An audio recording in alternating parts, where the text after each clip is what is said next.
Carys was in the living room playing with toys, and something crashed in one of the other rooms, and I was startled by it, but Carys was not. So I thought that there was something going on there, and I decided to do a little test on my own. I clapped behind her head very loudly, quite a few times, and she did not respond to that.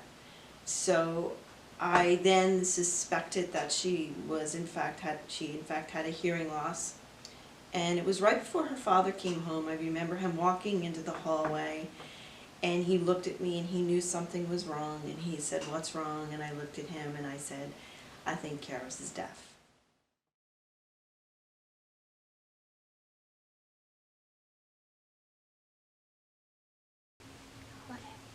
Do you want to tell what your name is? Yeah. What's your name? Chloe. Chloe. And how old are you? 3. 3, but pretty soon you're going to be 4. 4. You're going to have a birthday, right? Do you want to talk about what you wear on your head? Yeah. What are those things? Coat. Cokes. You call them your cokes. You know what I think is a really funny story? I remember your mom told me that at your other school, one of the kids called them do you remember what he called them? Your chocolate. Do you remember your friend called them your chocolate ears? Yeah. Isn't that funny? That's kind of sad. But they're not chocolate, are they? No. You can't eat them. What are they for? Hearing. They help you to hear.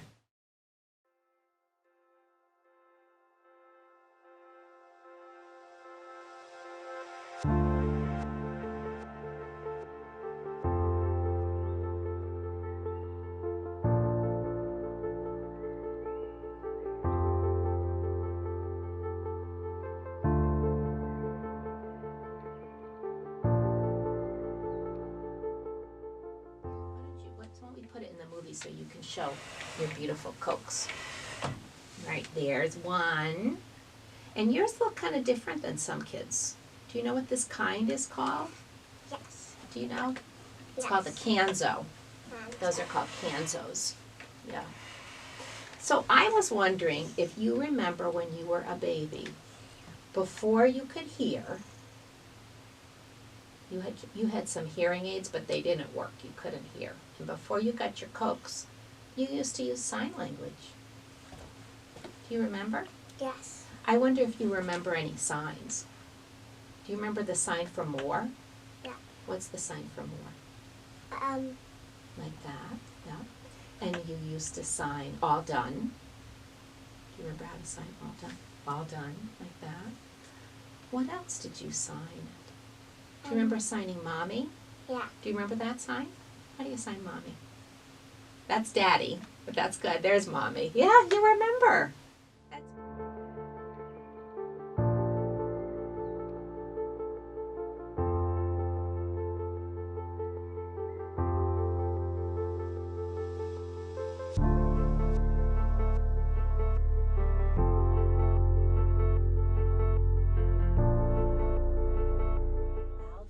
What about a birdie? Do you hear a birdie sometimes? What about? Doggy. Cool. Like a Use your girl. processors to hear doggies? Yeah. You have new big hearing aids. Yes. Yeah, what do your hearing aids help you do? I cheer them way and I cock. Yeah. Your hearing aids help you listen, right? And I go off And when you take them off, what happens?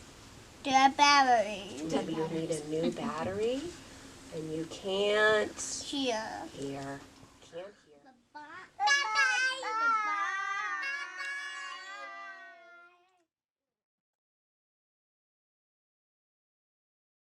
When Carys was in 3rd grade, she lost a lot of hearing in her right ear, and she became a candidate for a cochlear implant, which her father and I decided that's what we were going to do.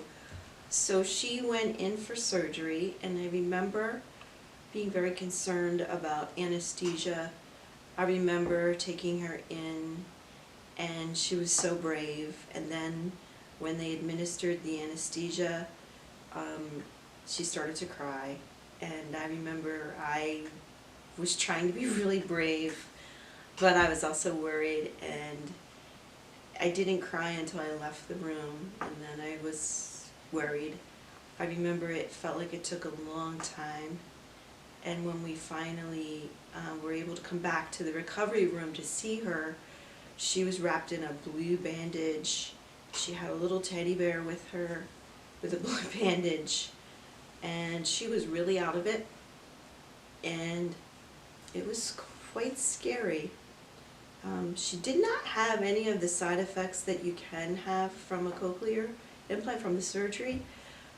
She healed rather quickly, and I remember one time after we had taken her to her audiologist to get mapped, we had come home and she had been starting to hear with her cochlear, and we were in the kitchen and she came running over to me and asked me what the sound was that she was hearing, and I had no idea what she was talking about, and I had to think like Carys would be thinking, and I realized she was talking about the hum of the refrigerator, something that's very common to me that I don't even acknowledge on a regular basis. She was hearing it for the first time.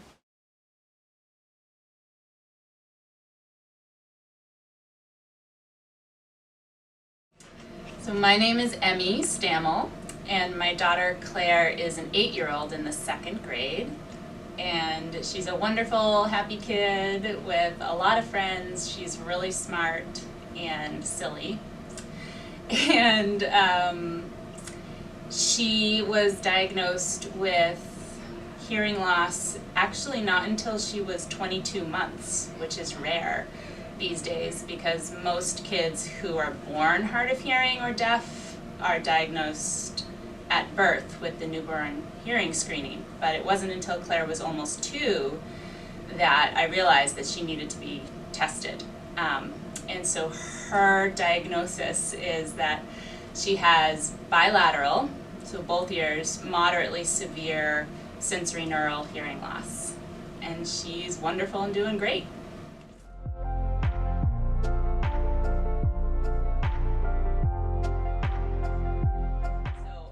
It was a really hard choice for me to decide between sending her to a school that would immerse her in deaf culture and American Sign Language. That was one choice. And my other option was to send her to a school where she would be learning signed English. And at that time, it was signed exact English. And I had a really hard time deciding. And I ended up choosing the route of signed exact English for her because in order to learn ASL, you need to have time, about 50% of the day was what I was told would be sound off, so she could really learn ASL without the use of her hearing aids at all. And I decided that because she had lost so much time of hearing any language and using the residual hearing she has through her hearing aids, that she needed to just be bathed in sound, because I'm a hearing person and it was so important to me that she, as best as possible, be part of my world. So I decided that the signed exact English route would afford her the benefit of always having sound on and signing while hearing. The use of signed English in her classroom now has been going well, as far as I can tell. It's helpful to her to fill in the gaps where she's missing some of what she's hearing. But most importantly, maybe, it's been beneficial to her confidence. She really loves sign language and loves that she's special and gets to have a sign language interpreter in the room with her and share sign language with her friends. So I think it really boosts her self-esteem and self-confidence, which is beautiful, and she loves signing.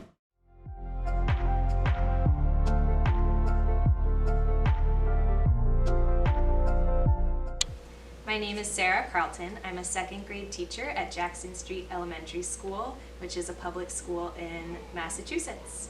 I started using sign language in my class a few years ago. I got the idea from another teacher who used it during whole group lessons when everyone's on the rug and the teacher's giving their lesson and having a conversation with students. And there's always those students who need to go to the bathroom or need to get a drink of water or get up for whatever reason. And rather than having kids interrupt what you're talking about and interrupt the flow to ask, like, can I go to the bathroom? I always taught my students the sign for, like, I need to use the bathroom, or I need to get a drink of water.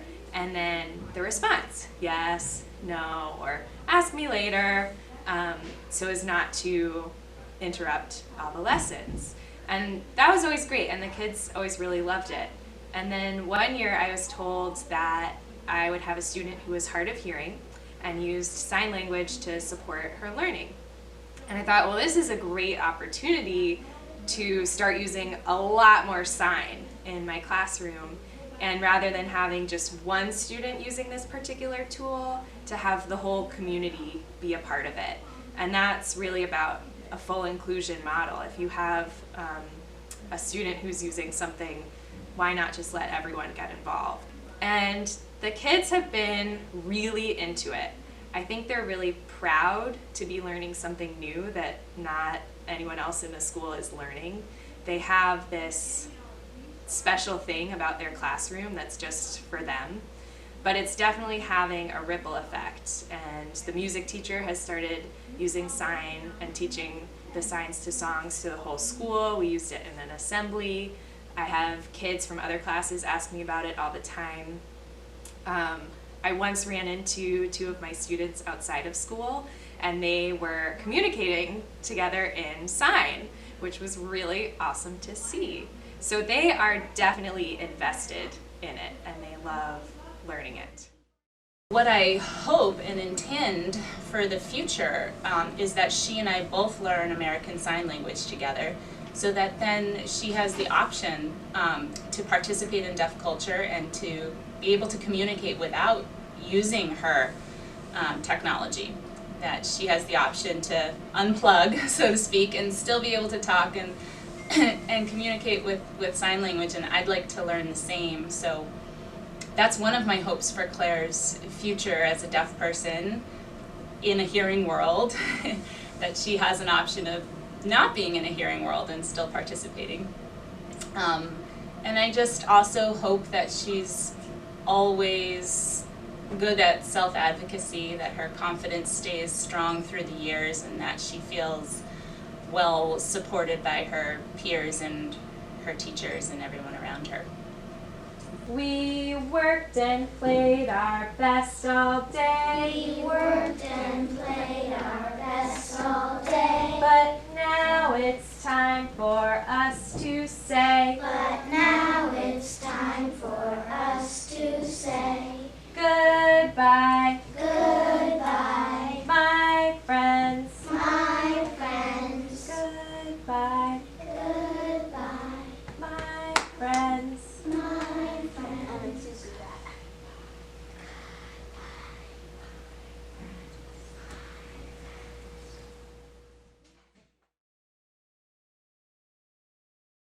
Recently, I was teaching my 4th grade class about, I was showing them a video of a deaf student who was singing.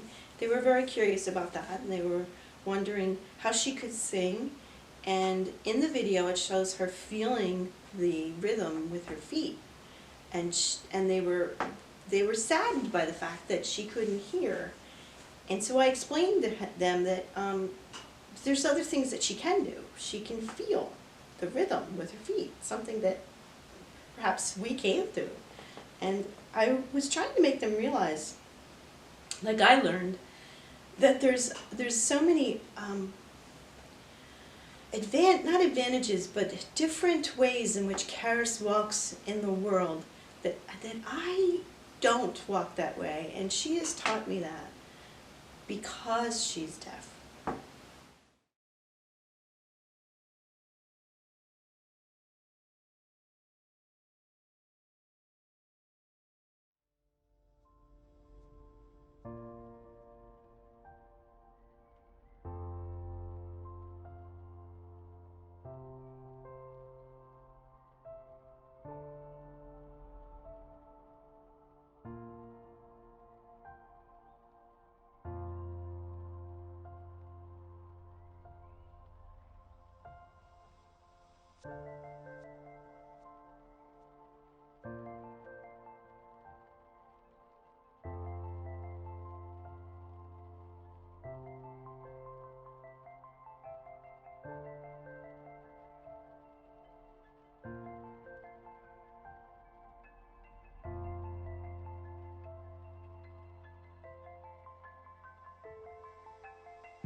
So I think one of the things that I would like people to know about raising a deaf child is that it's scary at first, and it's different, and anything different is scary, and you're not sure about what things are going to be like. But at least my experience has shown me that Carys has brought into our world a whole different way of looking at the world, a whole different way of seeing everything, and it's brought more joy into our world because of it. That's what I would like you to know. Growing up, I struggled with my deaf identity, and I didn't know what my place in the world was as a deaf person. But I have learned that there is not one single way, or 2 ways, or 3 ways to be deaf. Sign language, deaf culture, technology, audiology, it all works together to create this deaf universe in which a majority of the world does not always understand. Each of us carry our own story and our own experiences, but we also get to share this part of ourselves. Whether it's a big or a small part of who we are, we get to share it with each other and the people who come into our lives. I hope to keep sharing my story with those who are a part of my life, and I hope to keep connecting with and learning other stories as I go.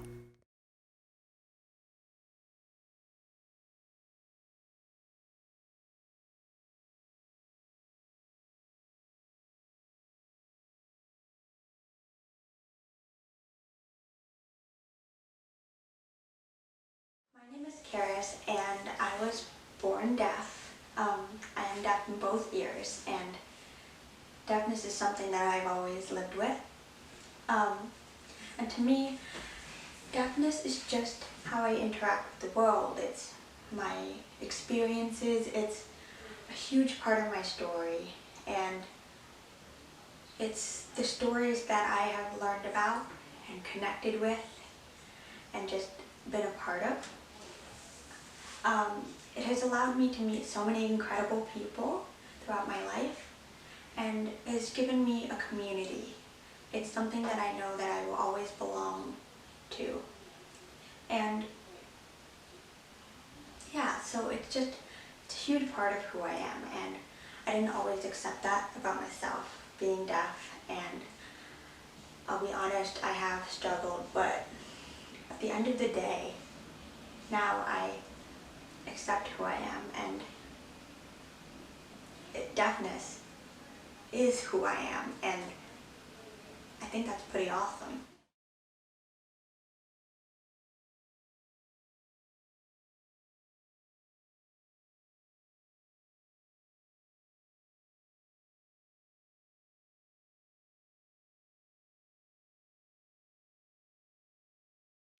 What does being deaf mean to me? Being deaf to me is who I am. It's my identity, it's my life, it's my cultural belonging.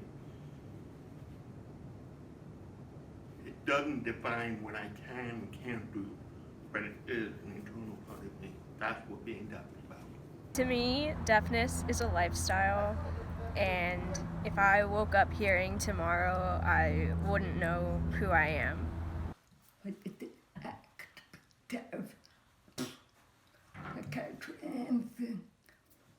It means being human as any other human being.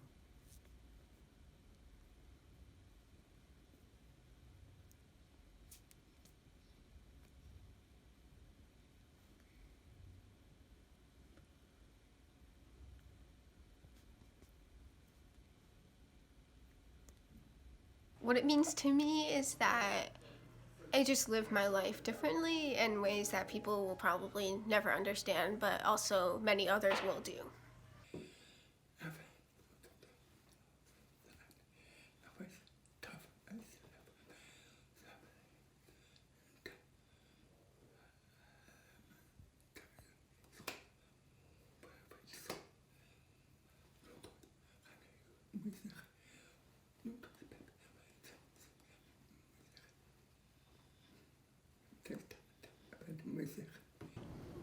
When I was young, I did not accept my deafness because the how I was brought up.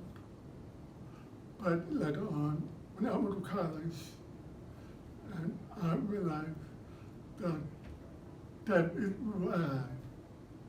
I have to accept my deafness and then move on. I won't allow people to tell me from what I want.